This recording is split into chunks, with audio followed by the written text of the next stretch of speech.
आदिकाल है उसे आरंभिक काल क्यों कहा जाता है, हम यहाँ पढ़ेंगे। तो देखते हैं। यहाँ काल हिंदी का काल का आरंभिक काल है।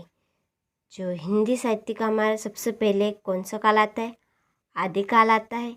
इसलिए आदिकाल को हिंदी का आरंभिक काल भी कहा जाता है,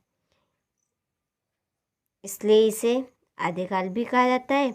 और जो आदिकाल है उसे वीर गाथा काल क्यों कहा जाता है, तो देखिए जो वीर गाथा यानी कि वीर वीरेंद्र जो वीर हो, और गाथा यानी कि उनके जीवन की कथा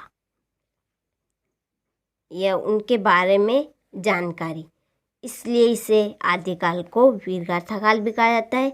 जो कि उनकी जो जीवन की कथाएं पर आधारित जो कविताएं हमने पढ़ी, उन कविताओं के आधार पर ही इसे वीर गाथा काल कहा जाता है। तो आप ध्यान रखिएगा कि आप भूल जाओ, इसलिए मैंने बताया कि इस प्रकार लिखें, क्योंकि एक आधा नंबर आपको मिल जाएगा, वैसे पूरा नंबर नहीं मिलेगा।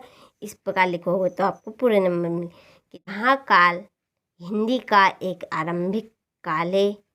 यदि आपसे पूछा जाए कि आदिकाल को आरंभिक काल क्यों कहा जाता है, क्योंकि जो हिंदी साहित्य का है सबसे पहले आदिकाल का ही नाम आता है, और इसका संवत कब से कब तक है, 1050 से तो 1375 ईस्वी तक।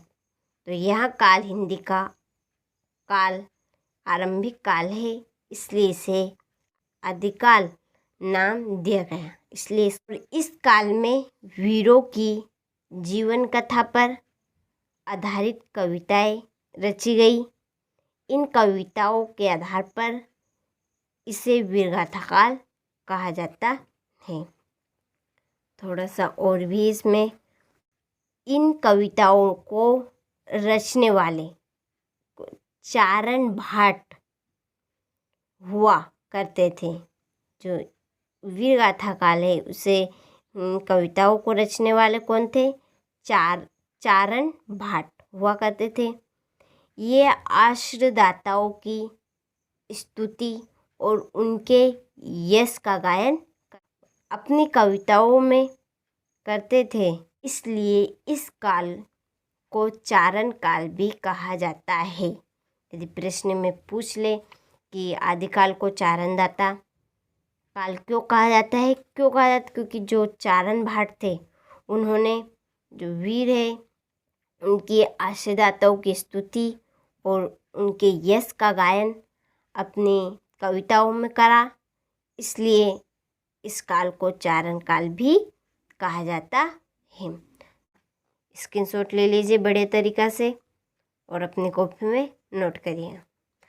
अगले हम किसी दूसरे वीडियो पर चर्चा करेंगे।